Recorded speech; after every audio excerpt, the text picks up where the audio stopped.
The sudden internet shutdown in St. Petersburg has become one of the clearest indicators of how unsettled the Kremlin feels about the internal mood of the country. This was not a minor technical glitch or a limited regional outage. It was a deliberate state-driven action carried out with speed, precision, and almost no explanation. When a government cuts digital access in one of its largest and most influential cities, it signals that something serious is unfolding behind closed doors. The real hook here is the timing. Russia is already under significant economic and political strain, and the decision to restrict communications in a place as critical as St. Petersburg suggests that the leadership believes an unfiltered flow of information could ignite problems they are no longer confident they can manage. In an era where communication networks function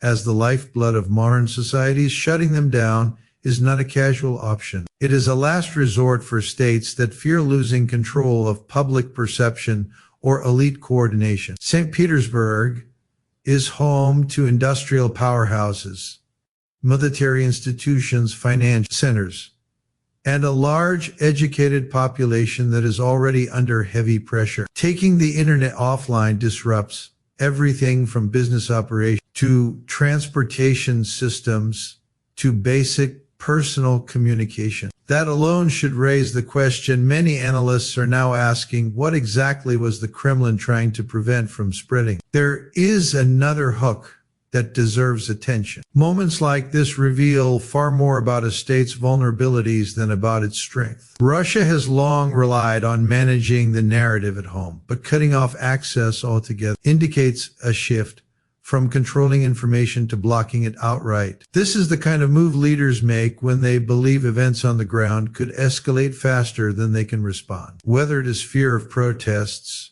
elite disputes, or internal leaks about the economic turmoil affecting major companies, the blackout shows a government trying to stay ahead of a story it does not want its people to see. And as history often shows, when states start silencing entire cities, it usually means the pressure inside the system is rising faster than anyone expected. The rapid collapse of major Russian companies is not a coincidence or a moment of routine economic turbulence. It is a direct consequence of a system under tightening political pressure where businesses have become so intertwined with state decisions that any shock reverberates through every layer of the economy. The hook is simple but alarming. Firms that once operated as pillars of Russian industry are now cracking under the weight of uncertainty, signaling that the core of the economic structure is beginning to fracture. These companies were not weak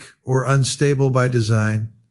They were central players in energy, logistics, manufacturing, and technology, sectors that historically kept Russia moving even during difficult times. Their sudden decline tells us something deeper is happening beneath the surface. Executives are reporting supply shortages, frozen contracts, and unexpected restrictions that paralyze day-to-day operations. Many international partners have stepped back, not because they want to abandon Russia, but because they no longer trust the environment in which these companies operate. When political decisions take priority over economic logic, businesses become unpredictable. And when unpredictability becomes the norm, collapse becomes a matter of when, not if. The second hook lies in how fast these failures are now unfolding. Companies once buffered by state subsidies and political favor can no longer shield themselves from the internal turbulence. The system has reached a point where even powerful industries feel the instability spreading from the top. This cascading failure is also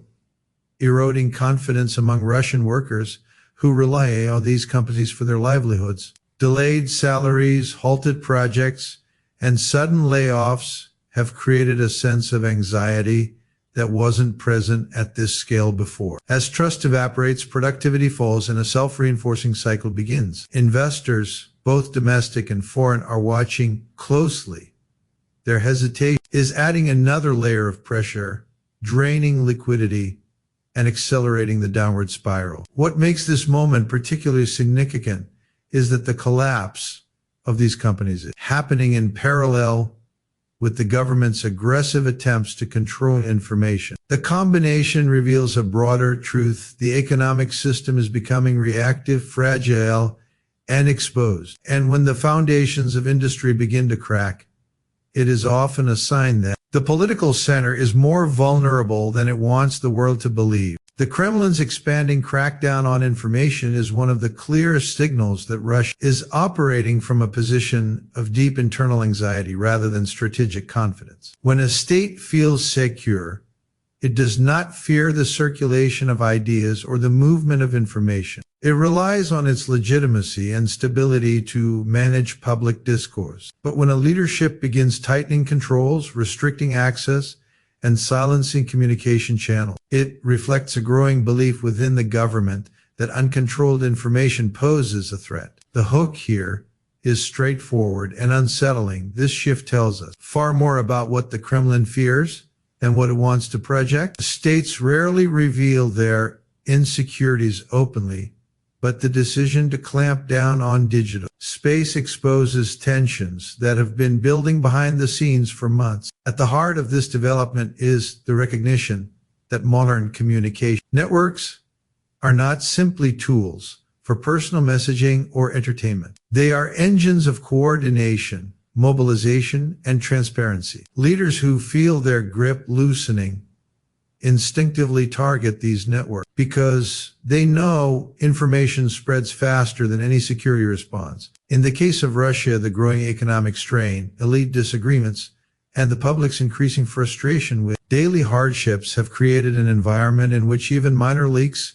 can balloon into national issues within hours. The Kremlin understands this, and its actions reflect a desire to get ahead of narratives before they become unmanageable. Here lies a powerful hook when a government starts trying to control the narrative. At this scale, it usually means the narrative has already slipped out of its hands. The information crackdown is not only about what the Kremlin wants to hide, it is also about what it wants to prevent. Russia is dealing with a population that has become more digitally connected, more skeptical, and more aware of the country's structural challenges. Cutting communication channels limits the ability of citizens to organize, share grievances, and understand the broader picture of what is happening inside their own economy and political system. By restricting this space, the state hopes to slow the spread of dissatisfaction.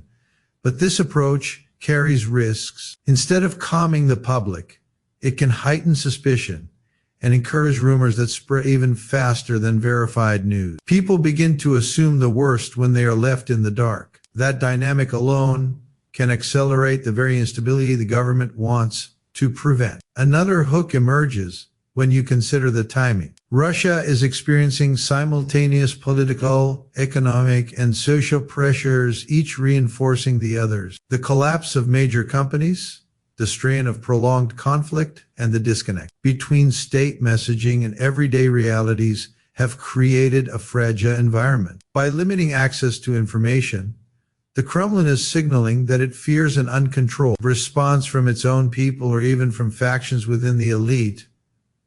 This is not a move a confident leadership makes. It is the response of a leadership that believes internal dynamics could shift rapidly if left unchecked. From an international perspective, these actions also damage Russia's credibility. States that restrict information are often viewed as unstable or insecure, and their actions raise questions among allies, investors, and partners. When a government tightens its information space to this degree, it sends a message that it does not trust its own citizens. And when trust collapses between a state and its society, the road ahead becomes increasingly volatile. The deeper truth behind this moment is not about censorship alone. It is about a political center that feels the pressure building and believes that controlling the flow of information is the only way to keep that pressure from breaking through.